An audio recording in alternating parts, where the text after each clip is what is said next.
आपका स्वागत है स्टोरी यूनिवर्स में। मक्खी मुक्त, मक्खी घुमड़ा, कर्नाटक की लोक कथा। कहानी मक्खी मुक्त एक अद्भुत और रोमांचक कर्नाटक की लोक कथा है जिसे प्रोलबी व ललितांबा ने प्रस्तुत किया है। इस कहानी में एक राजा की कथा है जिसकी संतान प्राप्ति की लालसा उसे जीवन के अप्रत्याशित मोड़ पर ले जाती है। इस कहानी में कल्पना और वास्तविकता का ऐसा मेल है कि सुनने वाला मंत्रमुग्ध हो जाता है। लेखक प्रो बी व ललितांबा भारतीय लोक कथाओं के क्षेत्र में एक प्रसिद्ध नाम है जिनकी लेखनी में संस्कृति और मानवीय संवेदनाएं जीवंत हो उठती हैं। क्या होगा जब एक राजा अपनी संतान प्राप्ति की प्रबल इच्छा में ऋषि को अपने बड़े बेटे का वचन दे बैठता है? क्या वह वचन पूरा होगा या कहानी में छिपा है एक अद्भुत रहस्य जो आपको चौंका देगा? जब शंख से निकलकर एक राजकुमार प्रकट होता है तो क्या वह राजा की मुसीबत का अंत है या शुरुआत? और जब इस राजकुमार का सामना होता है उन मुंडों से जो ऋषि की बलि चढ़ने का इंतजार कर रहे हैं, तब क्या होगा? क्या यह राजकुमार अपनी चतुराई से उन सभी को मुक्ति दिला पाएगा या खुद उस फरेबी जाल में फंस जाएगा? इन प्रश्नों के उत्तर में छिपी है एक अनूठी गाथा जो संघर्ष, साहस और चतुराई से भरपूर है। इस कहानी में सिर्फ एक राजा और राजकुमार की कथा नहीं, बल्कि हर व्यक्ति की आकांक्षाओं और प्रतिकूल परिस्थितियों में जीने की चाह की अद्भुत झलक है। क्या राजकुमार काली मां की सहायता से अपने और अन्य राजकुमारों के भाग्य को बदल सकेगा? यह जानने के लिए आइए डूब जाइए इस लोक कथा के अद्भुत संसार में। तो चलिए शुरू करते हैं। एक शहर था, वहां का एक राजा था। बड़ा ही धर्मात्मा था। गरीबों की, दुखी लोगों की वह बहुत सहायता करता था, मगर उसे एक बात का दुख था, वह यह कि उसके कोई संतान न थी। सभी देवी देवताओं की पूजा की, व्रत रखा, फिर दूसरी औरत से शादी की, उससे भी कोई संतान नहीं। फिर क्या करता? किसी से तो उसे अपना दुख बांटना था। अपने मंत्री के आगे रोना रोया। तब मंत्री ने सलाह दी, इंसान होकर जो कुछ किया जा सकता था वह सब आपने किया है। अब भगवान को कृपा करनी है, उसकी कृपा से ही कुछ चमत्कार हो सकता है। इसलिए आप एक काम कीजिए कि जंगल में जाकर तपस्या कीजिए। राजा मंत्री की मंत्रणा मानकर जंगल में तपस्या करने के उद्देश्य से जाता है। तपस्या शुरू करने से पहले ही उसे वहां एक वट वृक्ष के नीचे बैठा आर्षि दिखाई देता है। राजा उसको नमस्कार करता है, अपने जंगल आने का कारण बताता है। आर्षि उसके दुख को समझता है। ऋषि राजा को वहां स्थित एक फलदार वृक्ष को दिखाकर उसमें से 2 फल तोड़कर लाने को कहता है। उसे ले जाकर दोनों पत्नियों को एक एक फल देने को कहकर राजा से एक वचन चाहता है। वचन यह है कि दोनों पत्नियों से होने वाले बेटों में से बड़े बेटे को आर्ष को सौंपना होगा। राजा वचन देता है। फिर फल तोड़ने के लिए राजा पेड़ पर चढ़ता है। पेड़ पर बहुत सारे फल लगे थे तो राजा को लोभ हुआ। उसने सोचा, अधिक फल तोड़ने पर अधिक यानी बहुत सारे बेटे पैदा होंगे, उसमें से बड़े बेटे को आर्ष को देने में दिक्कत नहीं होगी। इस तरह राजा ने कई फल तोड़ लिए। फल तोड़कर जैसे ही राजा नीचे उतरता, हर बार उसके पास 2 ही फल बचते। बाकी कहाँ लुप्त हो जाते उसे पता भी नहीं चलता। अंत में वह बचे 2 फल ही लेकर नीचे उतरा। अपने राज्य लौटकर उसने दोनों पत्नियों में वे फल बांट दिए। कालांतर में राजा की दोनों रानियों ने 2 संतानों को जन्म दिया। एक अनहोनी बात यह थी कि राजा की बड़ी पत्नी ने इंसान की जगह एक शंख को जन्म दिया और दूसरी रानी ने एक सुंदर पुत्र को जन्म दिया था। राजा को वैसे भी बड़ी रानी से बढ़कर छोटी रानी से ज्यादा प्रेम था। वह दूसरी रानी की संतान को ज्यादा दुलारता है। बड़ी रानी की उपेक्षा कर उससे बात करना भी छोड़ देता है। वचन के अनुसार आर्ष्य अपना दाएं मांगने आता है।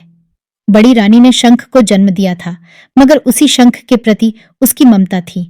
इसीलिए आर्ष्य जब अपना हक पेश करता है, रानी उसके आगे बहाना बनाकर विनती करती है, बाबा, यह बेटा आखिर शंख है, वचन के हिसाब से इस पर आपका ही हक बनता है, मगर मेरी एक विनती है, वह यह कि इसको थोड़ा बड़ा होने दीजिए, उसके बाद आप ले जाइए। ऋषि उसकी बात मानकर लौट जाते हैं। इधर दिन दूना रात चौगुना शंख बड़ा होता पलता रहता है। इस बीच एक अनहोनी घटना घटती है। अनहोनी यानी रोज रात के समय रानी एक बर्तन में दूध जमा करके रखती है, मगर सुबह होने पर दूध का बर्तन खाली हो जाता। एक दिन रानी कौतूहलवश जागती रहती है। रात को 12 बजे के बाद वह एक विचित्र घटना देखती है। शंख जो उसका बेटा था, उसमें से एक सुंदर राजकुमार निकलता है। वहां रखा सारा दूध पीकर वह फिर से शंख में जाकर समा जाता है। यह क्रम कई दिनों तक चलता रहता है। एक दिन रानी भावुक होकर उसे उठाकर खूब प्यार करती है। एक दिन की बात है, राजकुमार शंख से बाहर निकलकर जैसे ही दूध पीकर लौटने लगता है, देखता क्या है कि माँ ने शंख को वहां से हटा दिया है। विवश होकर वह माँ से कहता है, माँ, आपने शंख को क्यों हटा दिया? मुझे अभी उसी में रहकर बढ़ना था, मगर उस हालत में कुछ नहीं किया जा सकता था। वह आगे माँ के पास रहकर ही बढ़ता रहता है। वह आरशी अब फिर से राजा के पास आ जाता है। राजा को उसका वचन याद दिलाता है। इस बीच राजमहल में जो बात घटी थी, शंख राजकुमार के रूप में परिवर्तित हुआ था, इस बात की राजा को कोई जानकारी नहीं थी। आरशी राजकुमार को लेकर निकल जाता है। जब रानी रोने लगती है, राजकुमार खुद आगे बढ़कर अपनी माँ को समझाकर शांत कराता है। आरशी लौटती बार जंगल, मैदान, पहाड़ आदि मार्ग से चलकर अंत में एक बड़ी गुफा के पास पहुंचता है। वह राजकुमार को उस गुफा के अंदर ले जाता है। वहां अंदर एक देवी माँ की मूर्ति रहती है। आरशी रोज उस मूर्ति की पूजा करता रहता है। एक दिन वह राजकुमार को बुलाकर कहता है, मैं जाकर नदी में नहा करके लौटता हूँ।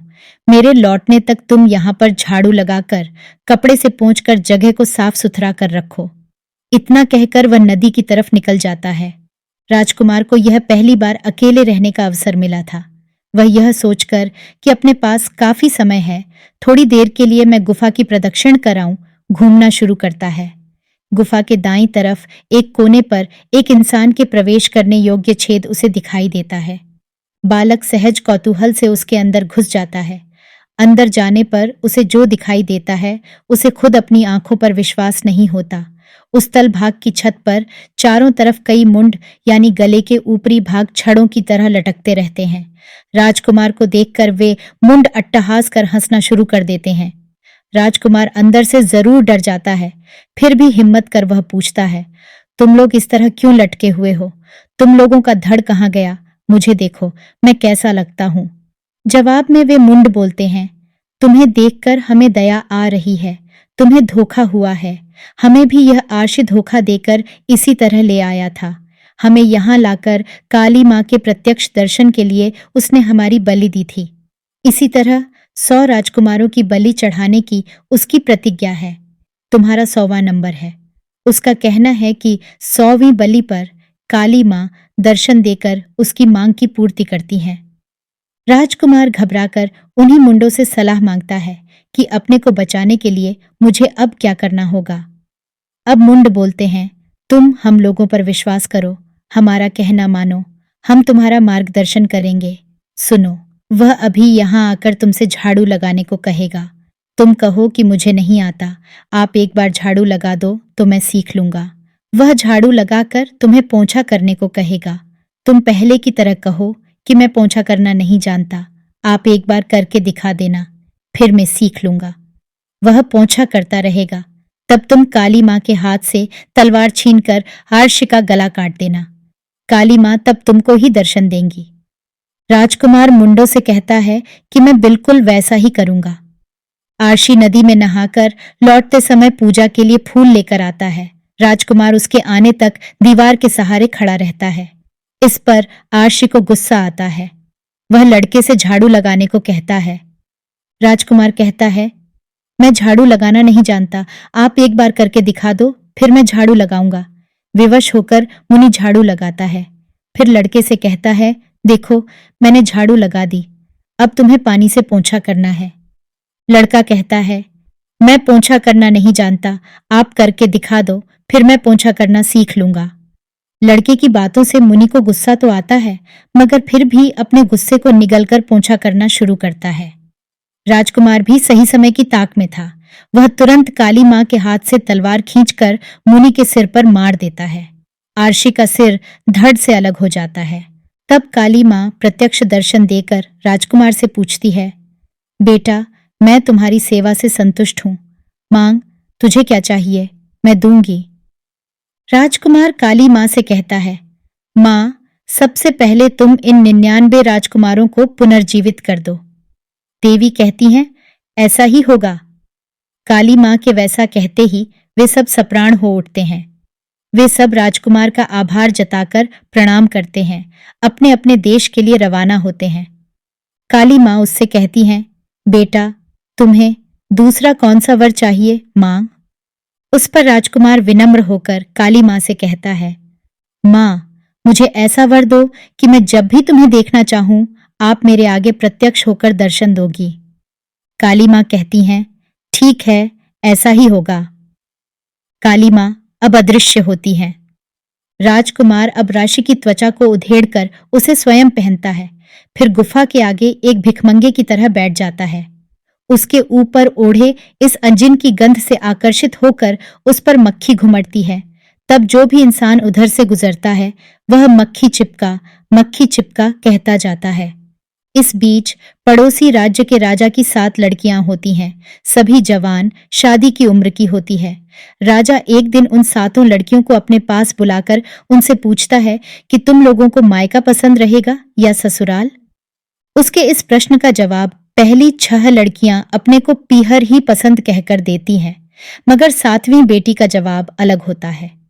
वह लड़की कहती है कि अपने माता पिता सभी के सुखी रहते उसे अपनी ससुराल ही अच्छी लगेगी। राजा को 7वीं बेटी का जवाब बहुत खराब लगता है। उसे गुस्सा भी आता है। कहता है, मैंने इतना ज्यादा प्यार देकर तुम्हें पाला, मगर तुम कृतघ्न निकला। अब मैं तुम्हें दंडित करूंगा तो ही मायके का महत्व समझ पाओगी। इतना कहकर चुप होता है। साथ ही वह अपने मंत्री को बुलाकर पहली 6 लड़कियों के लिए सुंदर सुंदर रिश्ते ढूंढ लाने को कहता है। 7वीं लड़की के बारे में कहता है कि तुम उसके लिए एक ऐसे दूल्हे को तलाशना जो एक एक पैसे को मुहताज हो, और यह भी कि राजमहल की सेविकाएं खुद वैसे दूल्हे को तलाशें, मंत्री नहीं। सेविकाएं ऐसे इंसान को तलाशने निकलती हैं। बहुत तलाशने के बाद अंत में उन्हें यही मक्खी घुमड़ा इंसान दिखाई देता है। वह एक पेड़ के नीचे बैठकर सूखा बासी जो भी मिलता था उसे खाता बैठा रहता है। राजा की इच्छा के मुताबिक इसी इंसान को छोटी लड़की के अनुकूल ठहराकर दासियां उसी को पकड़कर राजा के पास लाकर खड़ा कर देती है। राजा भी उसी को अपनी बेटी के अनुकूल मानकर उसके साथ अपनी छोटी बेटी की शादी रचा देता है। पहली 6 लड़कियों की शादी धूमधाम से होती है और वे सब राजमहल में ही ऐशो आराम करती रहती हैं। यह मक्खी घुमड़ा मात्र अपनी पत्नी को लेकर शहर से बाहर थोड़ी दूर एक झोंपड़ी बनाकर रहने लगता है। बड़ी लड़कियां रेशम के कपड़े, मोती मूंगे की मालाएं, हीरे के हार आदि पहनती हैं। छोटी मात्र पुरानी फटी सूती साड़ी पहने रहती है। इसकी बड़ी बहनें, जीजा लोग सभी उसकी हालत पर हंसते हैं। उससे पूछते हैं कि अब तो बता, पीहर अच्छा है या ससुराल। मगर छोटी का जवाब पहले जैसा ही, ससुराल ही अच्छी होती है। इसी तरह कुछ और दिन बीतते हैं।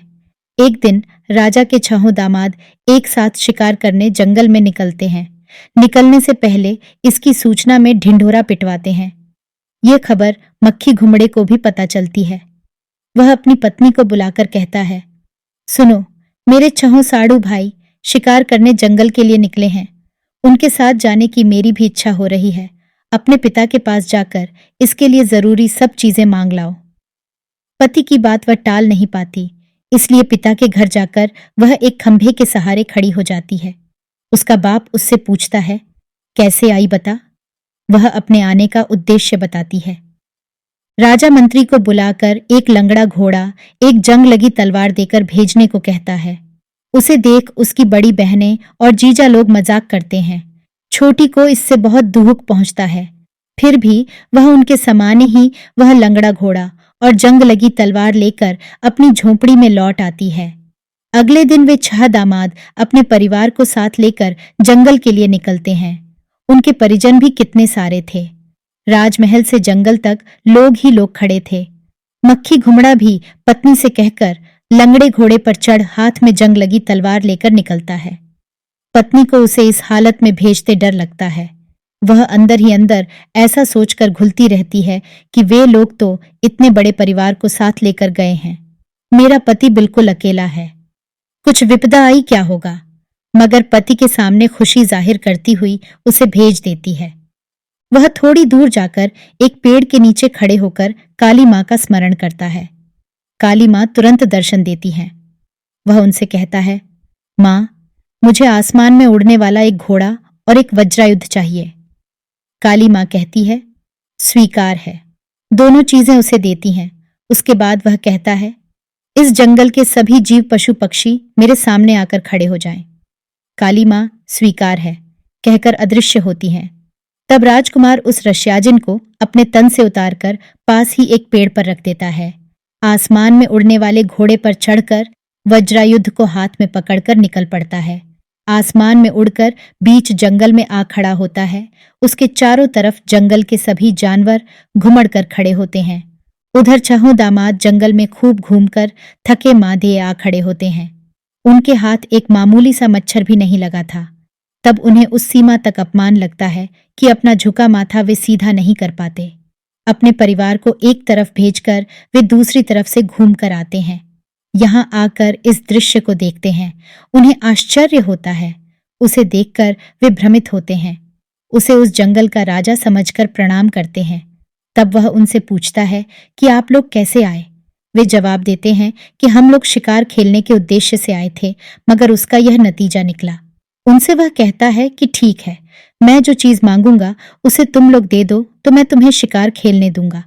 वे लोग उसकी बात मान लेते हैं। वह उन 6 लोगों से राजपाट वाली अंगूठी देने को कहता है। वे लोग उसकी बात मानकर अंगूठी उतारकर उसे देते हैं। उसे पहनकर उन्हें 6 बाघ पकड़कर देता है। तब वे लोग घमंड का दिखावा करते हुए मानो खुद शिकार खेल चुके हों, उन बाघों को लेकर अपने यहाँ लौटते हैं। वह फिर भी पेड़ के पास जहां उसने रश्याजिन छिपाकर रखा था आता है और उसे पेड़ के ऊपर से उतारकर पहनता है। बाकी सबसे छिपाकर रखता है। फिर एक बगीचा छिपकली पकड़कर लौटता है।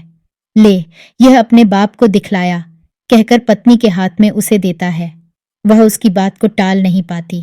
ठीक है कहकर उसे ले जाती है। वहां सभी बड़े संभ्रमित होकर उत्सव मनाते रहते हैं। वह वहां जाकर एक खंभे की आड़ में खड़ी हो जाती है। उसे देखकर सभी उसकी हंसी उड़ाते हैं। इससे वह अपने को बहुत अपमानित महसूस करती है। घर लौटकर अपने पति को सविस्तार घटना का वर्णन करती है। कुछ दिन बाद राजा के 6 दामाद दोबारा शिकार के लिए निकलते हैं। जंगल में आकर देखते हैं कि वहां कोई जानवर ही नहीं है। पिछली बार जैसा ही होता है। फिर से उन पर एक शर्त लगाकर वह अपनी पसंद का जानवर पकड़कर ले जाने को कहता है। इस बार वे लोग अपने अपने हाथ की छोटी उंगली काटकर उसे सौंप देते हैं और एक एक शेर को पकड़कर राजधानी लौटते हैं। फिर इसके बाद अगली बार भी यानी तीसरी बार भी इसी तरह होता है। इस बार वह उन सभी लोगों के कपड़े उतरवाकर उनकी पीठ पर गरम सलाख से जलाकर 6 हाथी पकड़कर देकर उन्हें भेजता है। राजा के ये सब दामाद इस तरह दिखावा करते हुए जैसे उन्हीं ने हाथियों का शिकार किया हो, बाजे बजवाते जलसा मनाते घर लौटते हैं। मक्खी घुमड्डा भी मामूली पिछली बार की तरह अर्श्याजिन पहनकर घर लौटता है। अपनी पत्नी से कहता है कि मैं बहुत थका हुआ हूं, पानी गर्म कर दो तो नहा लूंगा। वह पानी गर्म कर देती है। फिर वह नहाने जाता है। वह आदतन नहाते समय किसी को भी अंदर आने नहीं देता था। आज उसकी पत्नी को कुछ शक होता है। वह आज उसके पीछे का राज जानने का मन बनाती है और उसके नहाते वक्त वह एक छेद से देखती है। देखती क्या है कि पति राजकुमार की तरह शानदार चमक रहा है। उस अजिन को खोलकर उसने बगल में ही रख लिया था। वह सोचती है कि किसी तरह ऐसा करना चाहिए कि यह अजिन उसके हाथ न लग सके। मक्खी घुमड़ा जब बालों में शिकाकाई लगा रहा था, उसकी आंखें बंद थीं। उस अवसर का लाभ उठा वह उस अजिन को उठाकर जलते चूल्हे में डाल देती है। नहा चुकने के बाद मक्खी घुमड़ा अजिन को पहनने के उद्देश्य से अपने चारों तरफ देखता है, मगर वह तो आग की आहुति बन चुका था। अब राख मात्र उसे दिखाई देती है। हालांकि यह सब उसे बहुत खराब लगता है। वह अपने आप को समझाकर चुप ही रहता है। पत्नी से सारी बातें कहता है। अब क्या किया जा सकता है? ऐसा करो कि तुम कुछ दिन अपने पिता के यहाँ रहो, मैं बाद में आ जाऊंगा। पति की बात मानकर वह राजा के यहाँ जाती है। उसके मायके लौटने पर उसकी दीदियां, जीजा लोग सभी मिलकर उसकी खिल्ली उड़ाते हैं। तब तक मक्खी घुमड़ा आकाश मार्ग से उड़ते घोड़े पर चढ़कर वहां जहां पर छोटी को वे लोग नीचा दिखाते रहते हैं आ उतरता है। ये 6 लोग अपना राज खुल जाने के डर से कांपने लगते हैं। उनको वह राज छाप वाली अंगूठियां दिखाकर कहता है, ये लो, पहली बार तुम लोगों को बाघ पकड़ कर दिया था ना, तब जो अंगूठी तुम लोगों से ली थी, कहते हुए अंगूठी देता है। फिर दूसरी बार शिकार खेलने तुम लोग जब आतुर थे, तब तुम लोगों से जो छोटी उंगली ली थी वह लो, और तीसरी बार मैंने तुम लोगों को जो शिक्षा दी थी वह तुम लोगों के कपड़े, ये भी लो, कहकर उन्हें देता है। वह 6 दामाद और उनकी पत्नियां बिना बोले किसी एक कोने में जाकर छिपकर बैठ जाते हैं। तभी मक्खी घुमड़े के किए कार्यों से संतुष्ट होकर उसकी पत्नी आकर उसके गले लग जाती है। सभी लोगों को यह पता लग जाता है कि यह और कोई नहीं, छोटी का पति है। सभी अपमानित सा अनुभव करते हैं। राजा तो शर्म से अपना सिर भी नहीं उठा पाता। फिर वह आकाश में उड़ने वाले घोड़े पर चढ़कर अपनी पत्नी को साथ बिठाकर अपने राज्य में लौटता है। वहां पर उसके माता पिता संतुष्ट होकर उनका स्वागत करते हैं। वे सब एक साथ रहकर 100 वर्षों तक राज्य करते सुखी जीवन बिताते हैं। साभार प्रो बी वे ललितांबा। आशा करते हैं कि यह कहानी आपको बहुत पसंद आई होगी। ऐसी और कहानियां सुनने के लिए जुड़े रहिए हमारे चैनल स्टोरी यूनिवर्स के साथ। धन्यवाद।